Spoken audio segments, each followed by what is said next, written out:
out where Kathy Hilton and Kyle Richards stand. And where do these Peter and Gizelle rumors in Potomac land? Virtual reality. Hi, I'm Danny.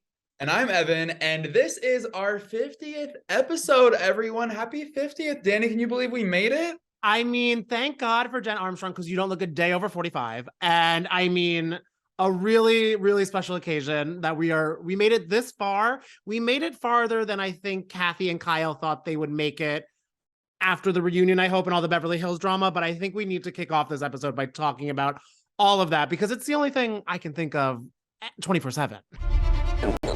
I don't want to sit here for a toast. Can I leave? There's a lot to be discussed. The girls are fighting. They were fighting this season. They're fighting at the reunion. They're fighting on social media. And we, of course, were keeping up with all of it. I mean, what has been the most shocking development for you, though?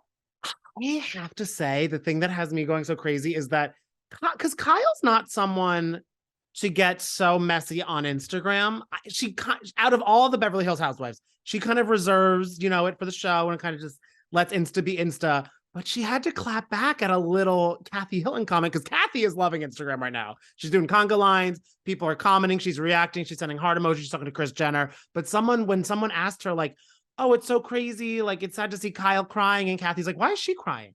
I've been attacked for 10 months. I was like, 10 months? Have you? Anyway, but she said that she was like, all of this, and she's confused why Kyle's crying. And then Kyle hit her back a little bit, Evan. Oh my God, yeah, so Kyle got into the Instagram comments and was like, you know why I'm crying. You don't want me to reveal why I'm crying, do you? It was kind of like a thinly veiled threat, but one that I hope Kyle follows through with, because it's so interesting. Obviously, at the end of the season, Kyle took up for Kathy. She accused Erica and Rinna of leaking the stories and everything. So she was definitely team Kathy at the end of this. But, there have obviously been some developments in real life where it seems like she's ready to take Kathy down, just like Rinna and Erica were. It is curious because I do love that. Like, I was like, why is Kyle not just texting Kathy? But then I remember Kathy never has her phone. And like that one time Kathy even left a comment on Kyle, like, can you call my phone, like, on her Instagram?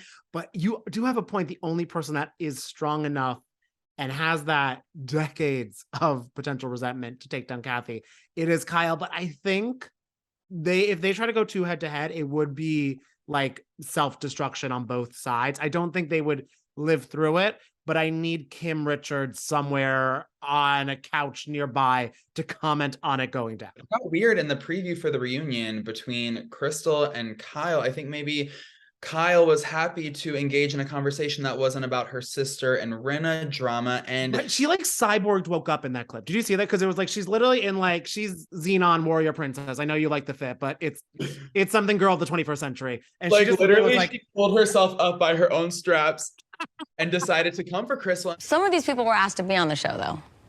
That's why.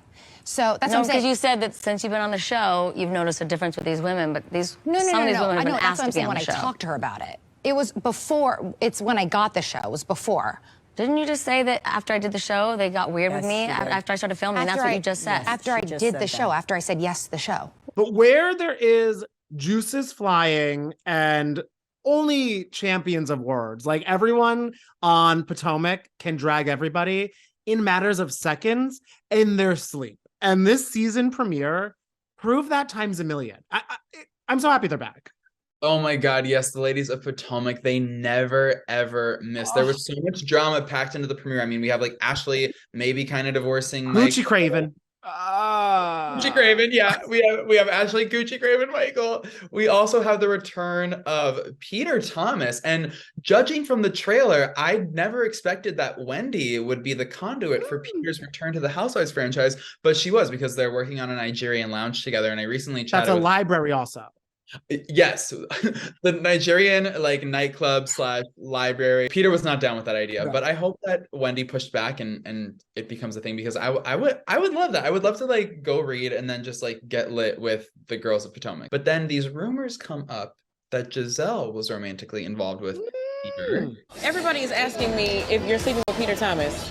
No, I'm gonna exit on that one though. Which is interesting because I then talked to Gizelle about the situation, and she said that those rumors only came about because another woman in the group, not Candace, she made sure that it was not Candace. She said that it was not Candace, but another woman in the Potomac group brought up the rumors to deflect from her own alleged involvement or romantic interactions with Peter. You know, Peter Thomas is good TV. Let's just start there, okay? I've never dated him, never kissed him, never held his hand. I will not be dating him. Peter and I are just friends. But that whole thing started by one of the ladies on the show. And so I am waiting with bated breath to find out who that person potentially is. But yeah, Gizelle had a lot of tea to spill. Yeah, so she throws a drink at Wendy, and Mia told me that she is sorry. Is that fair to say that you have no regrets about tossing this martini? Okay, so thank you for that, because I do not think that anybody deserves to have a glass in their face, right? Okay. I'm not perfect. I make mistakes. But she also made sure to let me know that she felt she was provoked. Wendy ended up retaliating by calling Mia a crater-faced bitch, which we hear in the trailer. I told Dr. Wendy that Mia expressed remorse for the drink toss. You know, I asked her, does that make you a little regretful or maybe remorseful about calling Mia a crater-faced bitch? And she said no. Are you remorseful at all for the crater-faced B comment? No, that was a fact. I was surprised that that was her reaction, but you know, she's at least she stands by her word. I will say, as someone who suffered from severe cystic acne, I felt heartbroken for Mia in that moment, because especially given Mia's turbulent childhood, growing up in foster care and not having access to a dermatologist, you know, that one hard. Yeah, but that's another thing. Dr. Wendy is another one who can be vicious with her words. She is quite the wordsmith, and she knows where to really push the buttons. And also let us know if you're going to be at BravoCon coming up. Danny and I are both going to be there. So if you're there and you spot us, please say hi, because we would love to get to know our listeners and hear your take on the Housewives and all these Bravo celebrities in real life. Because if you see some drama, you got to say something to us and let us know, because we only have 4 eyes between us. But if you see somebody kissing, someone fighting, someone screaming, someone crying, let us know. And also, any of the drama that we see, we will be filling you in on the special BravoCon bonus episode edition of Virtual Reality next week.